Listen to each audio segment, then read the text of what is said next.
कैसे हैं? आशा करता हूँ कि बहुत अच्छे होंगे और आज हम लोग करने वाले हैं आरबीआई ऑफिस अटेंडेंस का जो आप लोगों का एग्ज़ाम होने वाला है 28 फरवरी और 1 मार्च को। उसी के लिए हमने जो है यहाँ पे एक बहुत बेहतरीन मॉडल पेपर जो है यहाँ पे तैयार किया हुआ है, जहाँ पे आपको 100% प्रश्न एग्ज़ाम हॉल में बिल्कुल इसी पैटर्न पर और इसी लेवल के जो है प्रश्न आपको एग्ज़ाम हॉल में देखने को मिलेगा।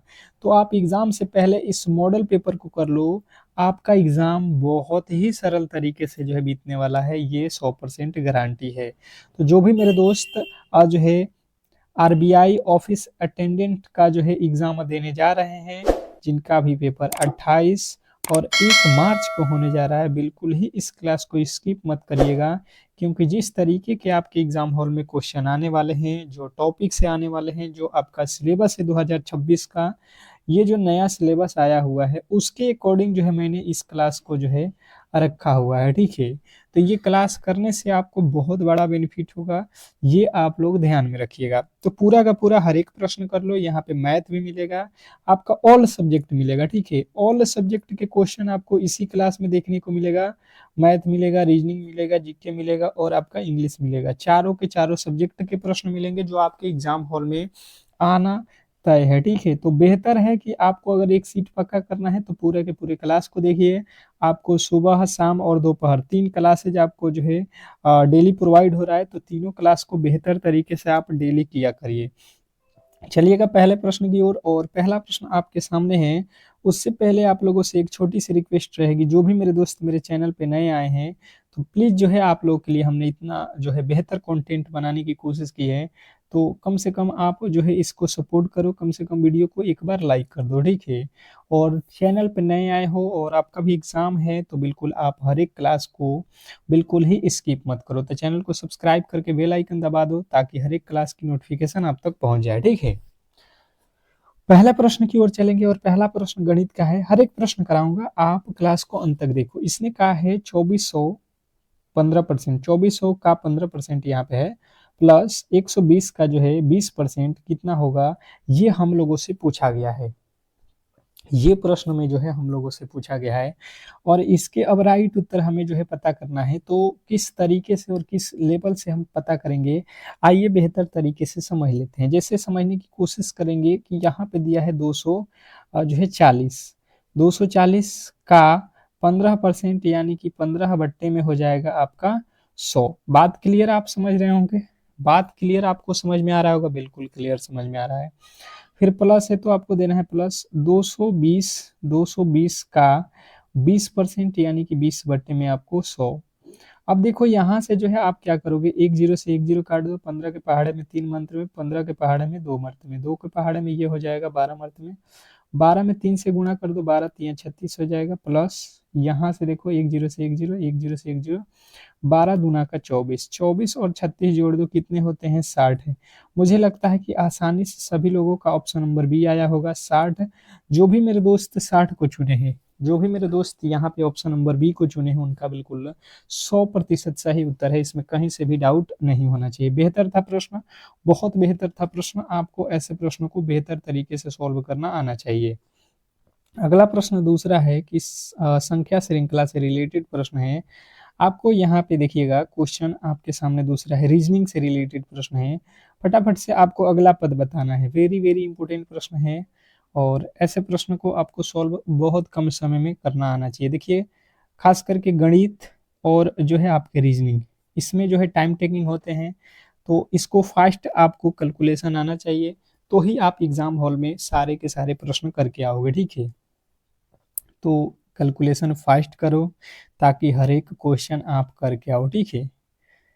अब दूसरे नंबर प्रश्न का राइट उत्तर कौन कौन बता रहा है, यहाँ पे चलिएगा देख लेते हैं। 12 से लिखा है 24, 12 से 24 पे हमें जाने के लिए क्या करना पड़ेगा, 12 में हम 2 से गुणा कर देते हैं तो 12 दूना 24, 24 में 2 से गुणा करते हैं तो ये हो जाएगा 48, 48 में भी हम 2 से गुणा कर देते हैं यहाँ पे, तो 48 दूना 96, फिर 96 में 2 से गुणा कर देते हैं तो 96 दूना कितना होता है, 8 दूना 16, सॉरी 6 दूना 12, कितना हो जाएगा 12 का 2 हो जाएगा, 9 दूना 18, 1 का 19, कितना आ गया 192।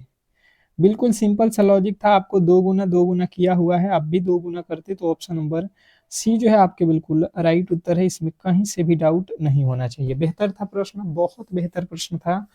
आशा करता हूँ कि आप ऐसे प्रश्नों में गलती नहीं करोगे। बहुत बहुत बेहतरीन प्रश्न था। अगला प्रश्न की ओर चलेंगे और अगला प्रश्न आपके सामने देखिएगा, यहाँ पे कह रहा है औसत से रिलेटेड प्रश्न है, आपको अब औसत निकालना है। प्रश्न आपके सामने है कि 5 क्रमागत सम संख्याओं का जो है औसत 40 है, तो सबसे छोटी संख्या ज्ञात करें। वेरी वेरी इंपॉर्टेंट प्रश्न है और मुझे लगता है कि ये प्रश्न आपको बहुत अच्छे तरीके से आने चाहिए। इसके 2-3 तरीके हैं, दोनों तीनों तरीके हम आपको बताएंगे। जो भी आपको एग्जाम हॉल में ईजी लगे वही जो है आपको फॉलो करना है और आसानी से आप इस प्रश्न को कर सकते हो।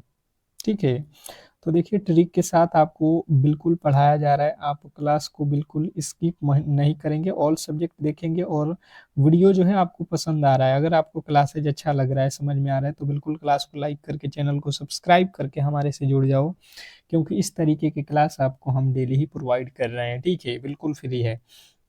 बात समझिएगा, यहाँ पे हुआ है 5 क्रमागत सम संख्या जिनका औसत 40 है। तो देखिए 5 क्रमागत सम संख्या, औसत मतलब क्या होता है? औसत का मतलब आप समझते हो बीच वाला हिस्सा। पहला जो है यहाँ पे कह रहा है कि 5 संख्या है जिसमें से जो है औसत उसका 20 है, 40 है। इसका मतलब ये हुआ, औसत का मतलब ये हुआ होता है बीच वाला हिस्सा। यानी कि इधर होगा 42 और एक हो जाएगा 44। इधर हो जाएगा आपका 38 और आपका ये हो जाएगा आपका 36। अब देखो एक संख्या 36, 38, 40, 42, 44, ये 5 संख्याएं हैं और इन पांचों का औसत निकालोगे तो आपका आ जाएगा 40। बीच वाला हिस्सा ही औसत होता है, बिल्कुल आपको क्लियर मालूम होगा। औसत आपको निकालना है तो बीच वाला ही हिस्सा होगा। तो अब जो है हमसे पूछा गया है कि सबसे छोटी संख्या इसमें क्या है? 36 है, आप आसानी से कर सकते हो। आपको ऐसे प्रश्नों में औसत हमेशा बीच में लिखा जाता है और आप उसको क्लियर जो है समझ सकते हो। ठीक है, जैसे अगर कोई कहेगा कि 2, 4 और 6 का औसत निकालो तो आप सीधा बीच वाला हिस्सा बता दोगे। कैसे? क्योंकि एक पहला अक्षर छोड़ दो, इधर से एक पहला अक्षर मतलब इधर बराबर बराबर छोड़ दो और बीच वाला ही औसत होता है, तो आप आसानी से कर सकते हो। उसी प्रकार 40 औसत था तो उसके आगे और पीछे वाला जो है वैल्यू रख लो। कह रहा है कि लाभ और हानि से रिलेटेड प्रश्न है। एक वस्तु को 800 रुपये में खरीद कर 960 में बेच दिया गया तो लाभ प्रतिशत ज्ञात करो। सिंपल सा प्रश्न है, बहुत सिंपल प्रश्न है, पर आपको ऐसे प्रश्न काफी ज्यादा जो है परेशान करते हैं जब आप एग्जाम हॉल में बैठोगे तो। गलती नहीं करना है, प्रश्न बहुत इंपॉर्टेंट है और कहीं ना कहीं आपको ऐसे प्रश्न सॉल्व करना आना चाहिए।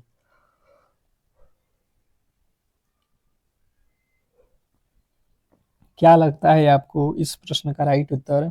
फटाफट से आपको बताना है। जो भी आपका राइट उत्तर है आप फटाफट से बताने की कोशिश करेंगे।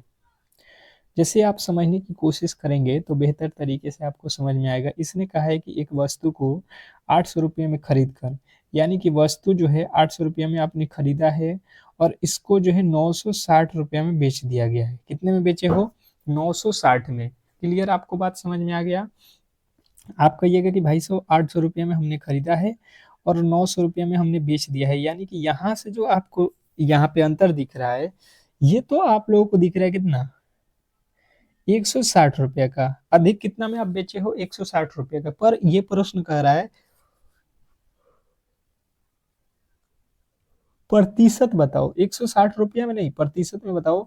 तो आप जितने रुपये खर्चा किए हो उसी के साथ परसेंटेज लिख लेगा। 2 जीरो से ये 2 जीरो काट दो, 8 के पहाड़े में ये काट दो, 8 दूना 16 और एक जीरो लगा दो, यानी कि आप कहोगे 20% जो है आपके बिल्कुल राइट उत्तर है। ऑप्शन नंबर बी, इसमें कहीं से भी डाउट नहीं होना चाहिए। बेहतर प्रश्न है, बहुत बेहतर प्रश्न है और आपको ऐसे प्रश्नों में गलती नहीं करना है। नेक्स्ट प्रश्न की ओर चलेंगे और अगला प्रश्न आपके सामने है। कह रहा है कि समय और कार्य जो है आप लोगों को बताना है यहाँ पे कि जो है समय और कार्य क्या होने वाला है। इस प्रश्न में कह रहा है ए एक काम को 12 दिनों में और बी जो है उसी काम को 24 दिनों में पूरा कर सकता है, दोनों मिलकर इसे कितने दिनों में पूरा करेंगे, ये आप लोगों को बताना है। बताइएगा यहाँ पे। ए एक काम को 12 दिनों में पूरा करेगा, बी उसी काम को जो है 24 दिनों में पूरा कर सकता है, तो दोनों मिलकर इसे कितने दिनों में काम को पूरा करेंगे, यही हम लोगों से पूछा गया है। अब समझने की कोशिश कीजिएगा सभी लोग, यहाँ पे दिया गया है उसके अकॉर्डिंग काम करो। ए जो है 12 दिनों में कर रहा है, बी जो है उसी काम को 24 दिनों में कर रहा है, तो टोटल वर्क निकालना है, यानी कि इसका एलसीएम निकाल लो, यहाँ पे हो जाएगा 24। 12 के पहाड़े में 12 दूना 24, और यहाँ पे 24 के पहाड़े में 24 एक मर्द में। अगर कोई पूछेगा टोटल वर्क कितना है, तो 2 और 1 आप कर दो, टोटल का टोटल काम 3, यानी ए और बी दोनों मिलाकर एक दिन में 3 काम करेंगे। इसने बोला क्या है, ये आप लोगों को समझना है कि टोटल जो है हमारे पास वर्क है 24, और 24 में आपको 3 से भाग देना है, 3 8 24, यानी कि जो है यहाँ पे आपका राइट उत्तर बन जाएगा ऑप्शन नंबर सी, 8 दिन। 8 दिन लगेगा ए और बी को दोनों को मिलके उस पूरे के पूरे काम को करने में। अगला प्रश्न आपके सामने है, कह रहा है कि जो है एक ट्रेन 90 किलोमीटर प्रति घंटे की गति से चल रही है, इसकी जो है गति मीटर पर सेकेंड में क्या होगा। एक ट्रेन जो है 90 किलोमीटर प्रति घंटे की गति से चल रही है, इसकी जो है गति मीटर पर सेकेंड में क्या होने वाला है। क्वेश्चन नंबर 6 का जो है राइट उत्तर फटाफट से आपको बताना है। क्या लगता है आपको इस प्रश्न का जो राइट उत्तर है वो क्या होने वाला है। बेहतर है, बहुत बेहतर प्रश्न है। मैंने आपको बताया है मीटर से किलोमीटर में बदलने का और किलोमीटर से मीटर में बदलने का फॉर्मूला, आप उसी को लगा दो। कह रहे हैं 90 किलोमीटर पर घंटा है, तो आपको मीटर पर सेकेंड में बदलना है, तो 10/5 से इसमें गुणा, 10/18 से इसमें 5/18 से इसमें गुणा कर दो। 18 के पहाड़ा 18 पचे 90, 5 में जो है 5 में गुणा कर दो, 5 पचे 25। यदि आपने ऑप्शन नंबर बी को चुना है तो बिल्कुल राइट उत्तर है, इसमें कहीं से भी आपके डाउट नहीं होना चाहिए। बेहतर है, बहुत बेहतर प्रश्न है। आशा करता हूं कि ऐसे प्रश्नों में गलती नहीं करोगे। नेक्स्ट प्रश्न आपके सामने है। अगला प्रश्न आपके सामने कह रहा है साधारण ब्याज सिंपल इंटरेस्ट का प्रश्न है कि 5,000 रुपये पर 10% वार्षिक ब्याज की दर से 3 वर्षों का जो है साधारण ब्याज कितना होगा। बताइएगा यहाँ पे कि जो है 5,000 रुपये पर 10% वार्षिक ब्याज की दर से 3 वर्षों का साधारण ब्याज क्या होगा। क्वेश्चन नंबर 7, 7वें नंबर प्रश्न के राइट उत्तर। अब देखिएगा यहाँ पे आप बिल्कुल आसानी से इसको किस तरीके से करोगे। सबसे पहले मैंने आपको साधारण ब्याज के फॉर्मूले लिखवाए थे, क्या आपको याद है। अगर आपको याद है तो आप तो बिल्कुल इजीली कर सकते हैं। साधारण ब्याज यानी SI बराबर मूलधन, मूलधन गुणे समय गुणे दर बटे 100, यही तो फॉर्मूला है भाई साहब। ये 2 जीरो से ये 2 जीरो काट दो, आपको 10 तिया 30, 30 में जो है 50 से गुणा कर दो, यानी 3 पचे 15, और 15 पे 2 जीरो लगा दो। 1500 रुपये जो है आपके बिल्कुल राइट उत्तर हो जाएंगे ऑप्शन नंबर ए। और यदि आपने ए को चुना है, यदि आपने ए को चुना है, तो कहीं ना कहीं आप बहुत बेहतरीन तरीके से इस प्रश्न के राइट उत्तर के साथ हो, ऑप्शन नंबर ए। नेक्स्ट प्रश्न की ओर चलेंगे, और अगला प्रश्न आपके सामने है। कह रहा है अनुपात समानुपात में कि ए और बी ए वर्तमान आयु जो है यहाँ पे दिया गया है, इनकी जो है आयु का योग जो है 28 वर्ष है, तो ए की आयु जो है हम लोगों से पूछा गया है। बहुत इंपॉर्टेंट है, बहुत इंपॉर्टेंट, स्टार लगा लीजिएगा। ये प्रश्न आपको कहीं ना कहीं एग्जाम हॉल में देखने को मिलेगा, ठीक है, और फिर आप वहां पे जो है फंसोगे।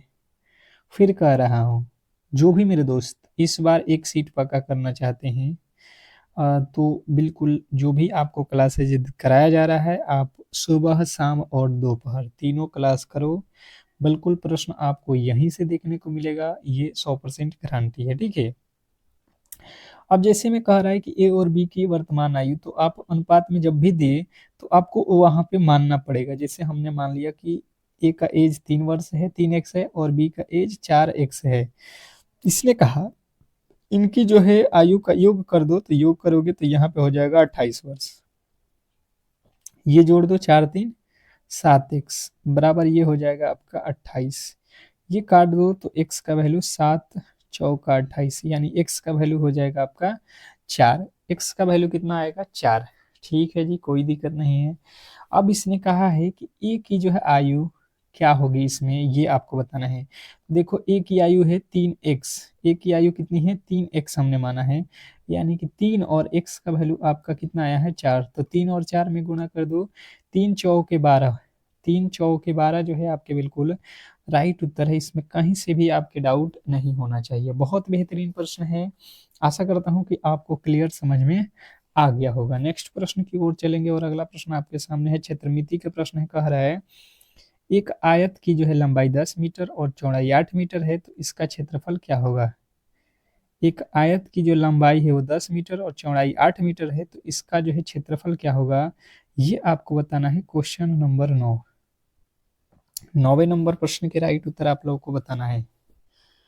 क्वेश्चन नंबर 9 पे आ चुके हैं, फटाफट से आपके 9वें नंबर प्रश्न के राइट उत्तर यहाँ पे आने चाहिए। जो भी आपका उत्तर बन रहा है आप फटाफट से बताने की कोशिश करेंगे। देखिए आयत का जो क्षेत्रफल होता है ये आप लोगों को याद होना चाहिए, लंबाई और गुणे चौड़ाई। अब यहाँ पे आप समझिएगा, इसने कहा है कि लंबाई जो है भाई साहब 10 है, ठीक है, गुणे चौड़ाई कितना है 8 है, तो 8, 10 में 8 से गुणा करो, 10 8 80 जो है आपके बिल्कुल राइट उत्तर हो जाएगा ऑप्शन नंबर बी। और जिन्होंने भी बी को चुना है, जिन्होंने भी बी को चुना है उनका बिल्कुल राइट उत्तर है, इसमें कहीं से भी आपके डाउट नहीं होना चाहिए, ठीक है। नेक्स्ट प्रश्न की ओर चलेंगे और अगला प्रश्न आपके सामने है, कह रहा है कि जो है भिन्न जो है आपको बताना है, भिन्न यानी कि यहाँ पे अलग चुनना है, इनमें से सबसे जो है बड़ी भिन्न कौन सी है, इनमें से सबसे बड़ी भिन्न कौन सी है। क्वेश्चन नंबर 10, 10वें नंबर प्रश्न के जो राइट उत्तर है फटाफट से आपको बताना है। क्वेश्चन नंबर 10वें का जो राइट उत्तर है ये आप लोगों को बताना है कि जो है क्वेश्चन नंबर 10 का राइट उत्तर क्या होने वाला है। अब यहाँ पे समझिएगा आप लोग, इसमें जो है हमें क्या अगला पद बताना है, ठीक है।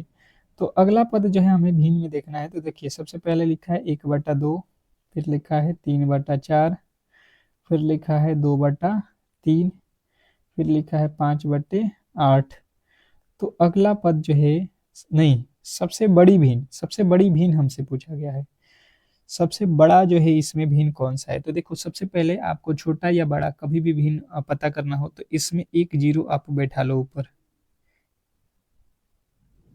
अब आप यहाँ पे समझने की कोशिश करोगे तो देखो यहाँ पे 10 में 2 से भाग दोगे 5 हो जाएगा, 30 में 4 से भाग दोगे 7 चौका 28, 7 दशमलव आएगा, 3 के पहाड़े में 20, 3 छक्के 18 यानी कि 6 पॉइंट में आएगा, 8 के पहाड़े में 8 छक्के 48। देखो सबसे बड़ा क्या होगा, 5 होगा या 7 होगा या 6 होगा या 6 होगा। आप कहोगे सबसे बड़ा पूछा है यानी कि 7, 7 का मतलब 3/4, बिल्कुल आप राइट उत्तर के साथ जाओगे ऑप्शन नंबर बी। मुझे लगता है गलती नहीं करोगे, इजीली आप समझ गए होंगे।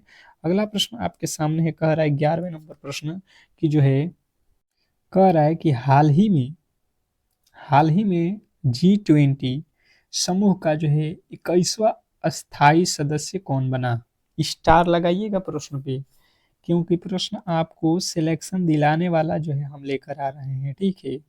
और जिसको भी सिलेक्शन लेना है वो डेली क्लास करे, डेली क्लास करने से ही आप इसको जो है ले सकते हो। हाल ही में G20 समूह का 21वां जो सदस्य है आपको याद रखना है अफ्रीकी संघ बना है, ऑप्शन नंबर बी जो है अगर आपने बताया है तो 100% आपके राइट उत्तर है, इसमें कहीं से भी आपके डाउट नहीं होना चाहिए। नेक्स्ट प्रश्न आपके सामने है कि भारत के नए संसद भवन के मुख्य जो है वास्तुकार कौन है।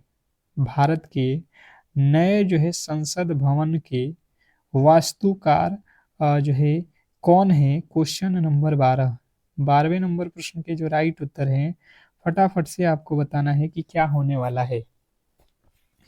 क्वेश्चन नंबर 12 पे आ चुके हैं और जो भी मेरे दोस्त यहाँ पे 12वें नंबर प्रश्न के राइट उत्तर बता रहे हैं जो है Bimal Patel, option number A Bimal Patel, उनके बिल्कुल राइट उत्तर है। नेक्स्ट प्रश्न की ओर चलेंगे और अगला प्रश्न है कि वर्तमान में भारत का मुख्य आर्थिक सलाहकार कौन है। बताइएगा, यहाँ पे पूछा जा रहा है कि वर्तमान में भारत का मुख्य आर्थिक सलाहकार कौन है। क्वेश्चन नंबर आपके सामने जो है 13, 13वें नंबर प्रश्न के जो राइट उत्तर हैं, जो भी मेरे दोस्त यहाँ पे बता रहे हैं, वी अनंत नागेश्वरन, बिल्कुल राइट उत्तर हो जाएगा ऑप्शन नंबर बी। नेक्स्ट प्रश्न की ओर चलेंगे और अगला प्रश्न आपके सामने है, कह रहे हैं यहाँ पे कि अमृत अमृत भारत स्टेशन योजना का संबंध किससे है? अमृत भारत स्टेशन योजना का जो है संबंध किससे है? क्वेश्चन नंबर आपके सामने 14। 14वें नंबर प्रश्न के जो राइट उत्तर है, फटाफट से आपको बताना है। अमृत भारत स्टेशन योजना का संबंध किससे है?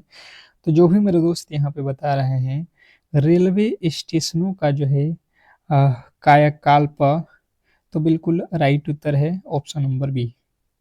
नेक्स्ट प्रश्न की ओर चलेंगे और अगला प्रश्न आपके सामने है कि भारत का पहला सौर शहर कौन सा बना है?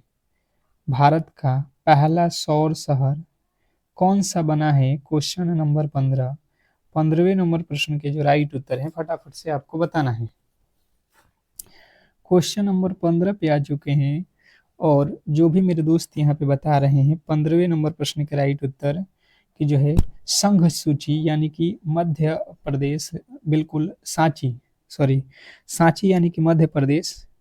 सौर शहर कहाँ पे है? मध्य प्रदेश, जो कि मध्य प्रदेश सांची शहर का बोला जाता है। अगला प्रश्न है, दादा साहेब फाल्के 5 टाइम जो है अचीवमेंट पुरस्कार 2023 से किसे जो है सम्मानित किया गया?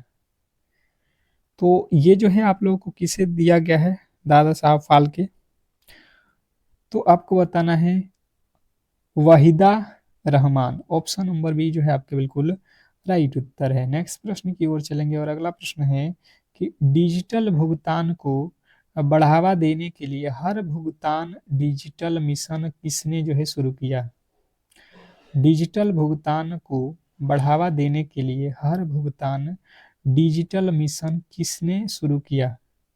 तो 17वें नंबर प्रश्न के राइट उत्तर जी ने बताया है भारतीय Reserve Bank, RBI, option number C जो है आपके बिल्कुल राइट उत्तर है। नेक्स्ट प्रश्न आपके सामने है, कह रहा है कि भारत में महिला सम्मान बचत प्रमाण पत्र योजना की जो है अधिकतम जो है जमा सीमा क्या है? भारत में महिला सम्मान बचत प्रमाण पत्र योजना अधिकतम जो है जमा सीमा क्या है? Question number 18। 18वें नंबर प्रश्न के राइट उत्तर हो जाएगा 2 लाख। अगला प्रश्न आपके सामने है, ऑपरेशन अजय का जो है उद्देश्य क्या है? ऑपरेशन अजय का जो है उद्देश्य क्या है? क्वेश्चन नंबर आपके सामने आज है 19वें नंबर प्रश्न के राइट उत्तर बताना है आप लोगों को, क्वेश्चन नंबर 19। तो जो भी मेरे दोस्त यहाँ पे बता रहे हैं, इजराइल हमास युद्ध क्षेत्र से भारतीयों को सुरक्षित निकालना, बिल्कुल राइट उत्तर है। नेक्स्ट प्रश्न आपके सामने है कि जो है भारत का 54वां बाघ अभ्यारण्य धौलपुर करौली किस राज्य में स्थित है? बताइएगा यहाँ पे। क्वेश्चन नंबर जो है यहाँ पे आपका 20वें नंबर प्रश्न का राइट उत्तर क्या हो जाएगा? राजस्थान। अगला प्रश्न आपके सामने है 21 नंबर प्रश्न कोडिंग डिकोडिंग का, यदि एक निश्चित कोड भाषा में ऑरेंज को ये लिखा जाता है तो एप्पल को क्या लिखा जाएगा? अब देखिए रीजनिंग का प्रश्न है और खास करके कोडिंग डिकोडिंग चैप्टर आपको बहुत अच्छे तरीके से आने चाहिए, ठीक है। यहाँ से प्रश्न 100% पूछता है। जैसे ऑरेंज को जो है लिखना है तो ओ को लिखा है यहाँ पे पी, ओ के बाद क्या होता है P+1, आर के बाद एस, ए के बाद बी, एन के बाद ओ, जी के बाद एच, ई के बाद एफ, सब में +1 किया गया है, ठीक है। तो हम भी वही काम करेंगे, ए के बाद +1 करेंगे, बी हो जाएगा, पी के बाद क्यूब हो जाएगा, पी के बाद क्यूब हो जाएगा, डबल क्यूब होना चाहिए। हमें केवल और केवल ऑप्शन नंबर ए में दिखाई दे रहा है बी डबल क्यूब, मुझे इसके आगे बनाने की आवश्यकता नहीं है। नेक्स्ट प्रश्न की ओर चलेंगे और अगला प्रश्न आपके सामने है कि विषम को चुनिए। क्या करना है आपको? जो है इसमें अलग चुनना है, ठीक है। विषम समझ में आता है, मतलब यहाँ पे जो आपके 4 ऑप्शन दिए गए हैं, ठीक है, इसमें से जो है आपके 3 जो है एक जैसे हैं और एक अलग है, जो अलग है यही हमारा राइट उत्तर है। बात क्लियर आपको समझ में आ गया होगा। तो आप यहाँ पे क्लियर कर लो। जनवरी लिखा है, जनवरी आपको कितने दिन के होता है? 31। मार्च कितने दिन का होता है? 31। और यहाँ पे अगस्त कितने दिन का होता है? अगस्त आपके कितने दिन का होता है? 31। लेकिन आप जून के साथ जाओगे तो भाई साहब ये 30 दिन का होता है। अलग कौन सा हुआ? ऑप्शन नंबर सी आपका बिल्कुल राइट उत्तर है। नेक्स्ट प्रश्न की ओर चलेंगे और अगला प्रश्न है कि श्रृंखला को जो है पूरा करें। श्रृंखला को क्या करें? पूर्ण पूर्ण करना है, ठीक है। बात यहाँ पे श्रृंखला को जब पूरा करना है तो आप सबसे पहले बेहतर तरीके से समझने की कोशिश करेंगे। तो इस प्रश्न के राइट उत्तर के साथ जाओगे। 2 से हुआ है 6, मतलब 4 जोड़ दिया। 6 से हुआ है 12, यानी कि 6 जोड़ दिया। 12 से यहाँ पे 20, 8 जोड़ दिया। 20 से 30 यानी कि 10 जोड़ दिया। देखो 4 8, यहाँ पे हर बार कितना बढ़ रहा है? तो देखो दो दो तो 10 के बाद 12 बढ़ जाएगा, यानी कि हो जाएगा 42। और 42 अगर आपने बताया है, जो कि ऑप्शन नंबर जो है बी में दिया गया है, तो बिल्कुल राइट उत्तर है। नेक्स्ट प्रश्न की ओर चलेंगे और अगला प्रश्न आपके सामने कह रहा है रक्त संबंधित, यहाँ पे दिया गया है। कह रहा है कि एक पुरुष की तस्वीर की ओर इशारा करते हुए एक महिला ने कहा कि उसकी माँ की इकलौती बेटी मेरी माँ है। वह महिला उस पुरुष से कैसे संबंधित है, ये आप लोगों को बताना है। एक पुरुष की तस्वीर की ओर इशारा करते हुए एक महिला ने कहा कि उसकी माँ की इकलौती बेटी मेरी माँ है। वह महिला उस पुरुष से कैसे संबंधित है? तो सबसे पहले ऐसे प्रश्नों को आपको करना क्या होता है कि वहां पे जो है आपको अंत में आप खुद से समझ लो। एक पुरुष की बात हो रही है तो इशारा करते हुए एक महिला कहती है, यानी कि खुद से आप समझो कि आप महिला हो। आप कह रहे हो कि उसकी माँ, मतलब उस पुरुष की माँ की इकलौती बेटी, उस पुरुष की माँ की इकलौती बेटी, अच्छा जी, मेरी माँ है, मेरी माँ है, अच्छा जी। यानी कि उस पुरुष की माँ की इकलौती बेटी जो है, यानी कि यहाँ पे पुरुष है, यानी कि इसकी ये सिस्टर हो जाएगी। इन दोनों की माँ यहाँ पे है, ठीक है। और वह महिला उस पुरुष से कैसे संबंधित है? और पुरुष कौन है और महिला कौन है? इसने कहा है उसकी माँ की इकलौती बेटी, इकलौती बेटी, बेटी मेरी माँ है, यानी कि इसकी बेटी है। ये लड़की क्या है? बेटी है। वह महिला उस पुरुष से कैसे संबंधित है? उस पुरुष से, तो पुरुष की ये कौन लगेगी? तो क्या लगेगी? ये इसकी बहन है। बहन की बेटी क्या लगती है? भांजी या भांजा, ठीक है। यही होगा। नेक्स्ट प्रश्न, अगला प्रश्न आपके सामने है। कह रहा है, यहाँ पे समझने की कोशिश कीजिएगा, दिशा से रिलेटेड है। अमित उत्तर की ओर 10 किलोमीटर जो है 10 किलोमीटर चलता है, फिर जो है दाएं मुड़ता है, और जो है आपको 5 किलोमीटर चलता है, फिर जो है दाहिने मुड़ता है, 10 किलोमीटर चलता है। शुरुआती बिंदु से उसका जो है अब दिशा बताना है, कौन सी दिशा में है। तो आप क्या कहोगे भाई साहब? सबसे पहले कहाँ चला है? उत्तर की तरफ। यहाँ पे खड़े हो, ऊपर चलोगे, उत्तर हो जाएगा 10 किलोमीटर। फिर बाएं दाहिने मुड़ना है तो दाहिने मुड़ जाओ 5 किलोमीटर। फिर जो है दाहिने मुड़ना है, यानी कि नीचे की तरफ आओगे 10 किलोमीटर। और अब वह जो है अपने शुरुआती बिंदु से किस दिशा में है? तो देखो यहाँ पे थे आप, तो ये शुरुआती बिंदु से यहाँ पे आ गए हो, तो कौन सा दिशा होता है ये? आप कहोगे ये होता है आपका पूरब दिशा, ठीक है। पूरब आपका बिल्कुल राइट उत्तर है। अगला प्रश्न आपके सामने है कि वर्णमाला श्रृंखला को पूरा करना है। वर्णमाला जो श्रृंखला है, इसको जो है आपको पूरा करना है। बिल्कुल आसान है, आप कह सकते हो। पहले लिखा है ए, फिर सी, यानी कि 1 से सी, बी को छोड़ दिया। फिर यहाँ पे एफ, मतलब 3 से 6, यानी कि यहाँ पे 3 जोड़ दिया, यहाँ पे 2 जोड़ दिया, यहाँ पे 6 4 10, यहाँ पे 4 जोड़ दिया। यहाँ पे देख लो 4 के बाद क्या आएगा? 5। तो 10 में 5 जोड़ो 15, 15 पे कौन सा अक्षर होता है? ओ। आपको पूरा का पूरा वैल्यू याद होना चाहिए। ए होता है 1 पे, सी होता है 3 पे, तो 1 से 3 होने में कितना जोड़ दिया? 2। फिर 3 से 6, एफ 6 पे होता है तो फिर 3 जोड़ दिया। आपको कोड याद होना चाहिए। अगला प्रश्न है सादृश्यता एनालॉजी का प्रश्न है कि पक्षी का संबंध पंख से है तो मछली का संबंध किससे होगा? बताइएगा। जिस प्रकार पक्षी का संबंध पंख से है तो मछली का संबंध किससे होता है? तो मछली जो तैरती है उसको बोलते हैं सल्क या फिन, ठीक है। अगला प्रश्न आपके सामने है कि 40 छात्रों की एक पंक्ति में मोहन दाहिने छोर से 14वें, दाहिने छोर से और बाएं छोर की बात की जाए तो देखिएगा, यहाँ पे समझिएगा, यहाँ पे मोहन है, दाहिने छोर से ये भाई साहब 14वें नंबर पे है मोहन, ठीक है। कह रहा है कि बाएं छोर से इसका जो है स्थान बताना है, तो यानी कि यहाँ से आपको बताना है टोटल लोग कितने हैं 40। तो मोहन को देखो दाहिने से भी काउंट कर रहे हैं हम लोग, बाएं से भी मोहन बीच में है, यानी कि एक जोड़ दो, टोटल लोग हो जाएगा इसमें 41, और 41 में से 14 को माइनस कर देना, आपका जो राइट उत्तर है बन जाएगा 26वां रैंक। ठीक है, 41 में से 14 जाएगा 27, भाई साहब 27 होगा ना, ऑप्शन नंबर बी, बी वाले बिल्कुल राइट उत्तर है।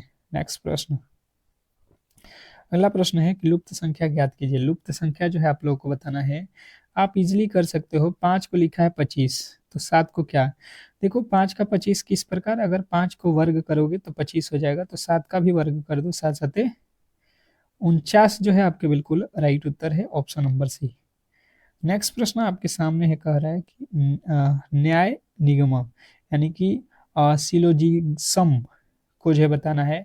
कथन निष्कर्ष का प्रश्न है, और ये आज का होमवर्क रहेगा। कमेंट बॉक्स में सभी लोग इसके राइट उत्तर बताएंगे कि इसका राइट उत्तर क्या होने वाला है। ठीक है, और एक बार फिर से जो है आप लोगों से रिक्वेस्ट करूंगा कि जो भी मेरे दोस्त मेरे क्लास से नहीं जुड़ पा रहे हैं, ठीक है, तो बिल्कुल क्लास से जुड़िए, चैनल को सब्सक्राइब करके रखिए।